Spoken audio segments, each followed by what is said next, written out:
Hello Gemini, welcome po sa inyong reading. So this is for September the 1st to September the 3rd reading. Para po sa mga bago, don't forget to click the subscribe button, smash the like button, comment below kung kayo po'y nakaka-resonate, and hit the notification bell. Kung gusto niyo pong sumali sa ating live sessions, punta po kayo doon sa ating unang channel, that is Pabaylan TV. No? Yan po ang ating unang channel catered for our international audience. Ayan, kung hindi nyo naman po maabutan yung live sessions, pwede naman po kayong magtanong dito sa ating comment section as long as the question is answerable by yes or no. So, Gemini, I want you to know that this is a general reading. You may resonate with the entire reading or you may resonate with some bits and pieces of the reading. Take what's only yours. Simulan na natin. So parang nakikita natin dito kada merong issue, no?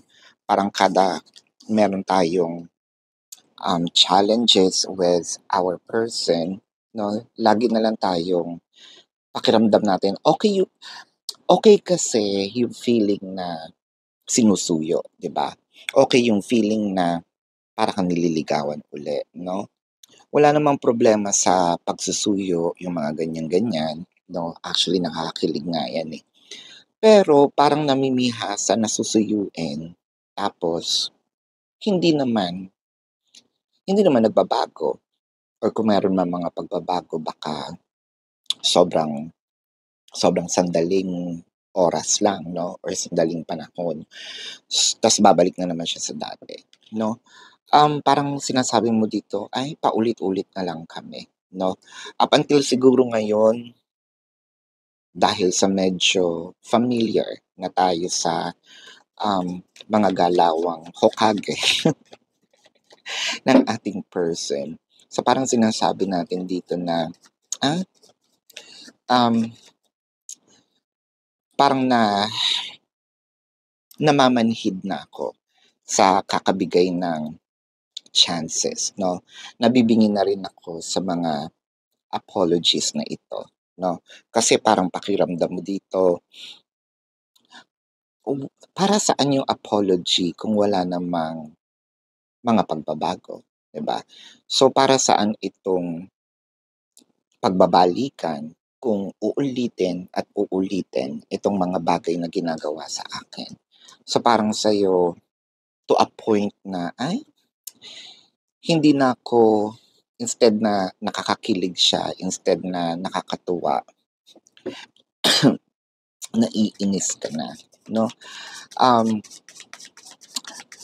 Dati kasi siguro, or probably hanggang ngayon, no, pwede natin sabihin na nakilala niya tayo as being marupok. Marupok ka ba? Let me know sa comment section. Well, I think wala naman. Meron kasing mga marurupok na kayang dalhin yung pagiging marupok, no? Pero meron talagang marupok na hinaluan ng ibang, characteristic, kaya medyo na take advantage, ano? Oy, wow, the 4 of Swords and the 3 of Swords. So parang yun sa atin yung katahimikan natin. Ito na lang yung way natin na hindi na ako masaya. Hindi na ako natutuwa din. Hindi na rin ako medyo enthusiastic makita ka, no? Parang wala na rin akong gana dito sa relasyon na ito. Kasi bukod sa pamamanhid, no, ng nararamdaman ko, siguro sinasabi ko na rin sa sarili ko, tama na, no? Tama na magmukhang tanga. Ayan. The Page of Wands and the 2 of Pentacles. So parang sa'yo iniisip mo rin dito yung part na kung meron man separations na, no, whether it is physical or energetic separation, Ito yung sinasabi natin sa sarili natin na ayokong bumalik paulit-ulit, 'no, tignan yung kanyang social media kasi I am trying to move forward. I'm trying to be in one, 'no, with myself. I'm trying to parang bukod sa pagpapatawad, sige kahit hindi hinihingi, mas pinapatawad ko yung sarili ko for allowing, 'no, these experience to happen to me, 'di ba? Ah,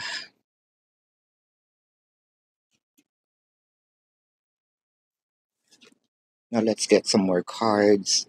Kasi parang sinasabi mo dito na, I think I deserve better. Ten of Wands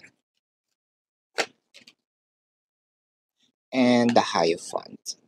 So parang sa'yo yung paghingi niya ng tawad, yung pakikipag-ayos, it's another probably burden for me kapag binigyan ko pa siya ng chance. Um, Kasi parang nasasabi mo dito na instead of maging inspired ako sa relasyon na ito, bakit parang mas lalong mabigat ang buhay, 'no? Mas lalong hindi siya masaya, 'no? Um, Kumbaga parang meron kang burden, 'no? Sabihin natin na para kang nag-aalaga ng bata na hindi nakakaintindi. Ayan, medyo inis na, 'no, itong si Gemini natin. Actually, hindi lang inis, marami ng hinanakit, marami ng gustong sabihin. Pero mas piniling manahimik, kasi nagsalita na ako, nagawa ko naman na yung mga dapat gawin, to a point na nagalit pa nga ako, 'no, pero it didn't work.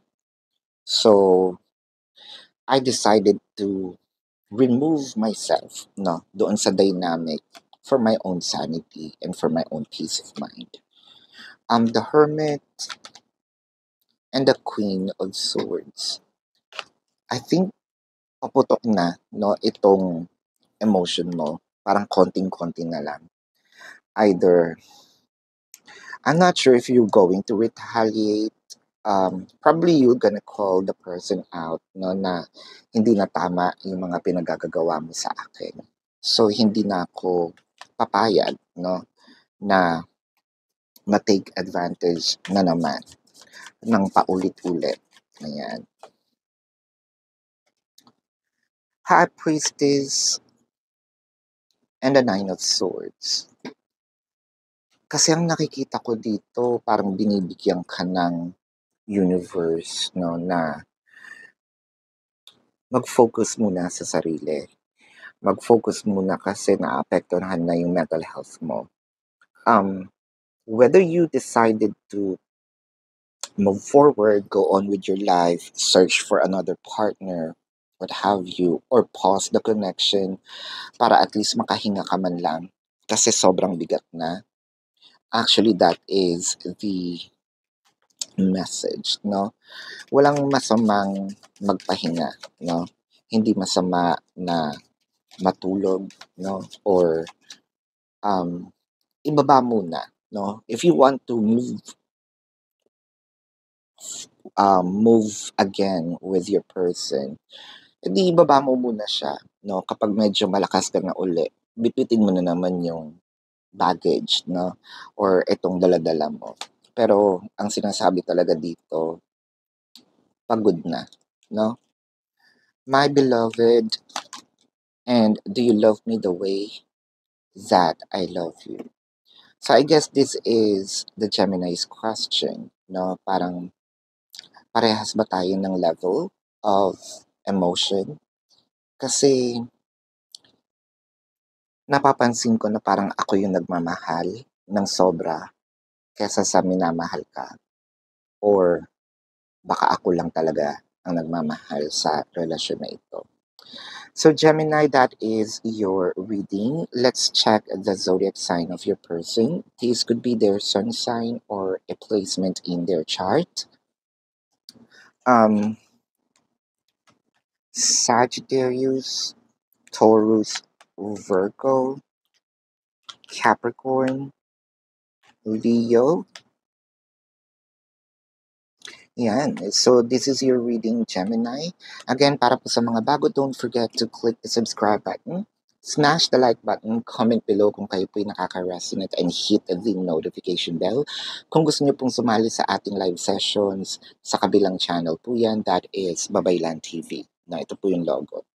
So, kung di niyo naman po maabutan itong live sessions, pwede naman kayo magtanong dito sa comment section as long as the question po is answerable by yes or no. Pero Gemini, kilalang kilala niyo po ang inyong sarili, no? So, alam niyo kung satisfied kayo sa yes or no na sagot, no? Kung hindi po, dumiretso na po kayo dun sa ating description box. There's actually a link. So click that link, you're gonna be routed to my website. Una nyong makikita sa screen ninyo is yung question form. Ayan. Sa baba po nun, nandun po yung mga QR codes. They are labeled naman po. So you're gonna see the name, the number, no? The QR codes, of course, for your reference. I also created a 4 questions plus 1. Take advantage of it. And if you want to book a private reading, nandun din po siya, no, sa description box. Actually, nakalabel siya dun sa QR codes. Ayan. So, kung hindi naman kayo nagmamadali at gusto niyo sumali sa ating raffle ng free personal reading, pakireport po yung mga fake accounts. Ayan. Once na na-report niyo po yan, take a screenshot and send it to the designated email.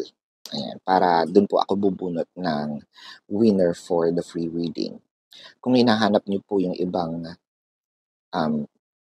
videos, no? Kalat po kasi yung videos natin. May mga videos na hindi po na ipopost sa YouTube. Nandun po siya sa Facebook. Ayan. Especially for those people, no, or Geminis na they still care about their exes, wanting to check the energy updates, ano na nangyayari sa kanila. Nasa Facebook po yun. Kung hindi nyo mahanap, dun po sa question form may mga icons po ng social media. Click nyo lang yung Facebook or kung anong social media ang gusto nyong i-follow, i-route na kayo doon.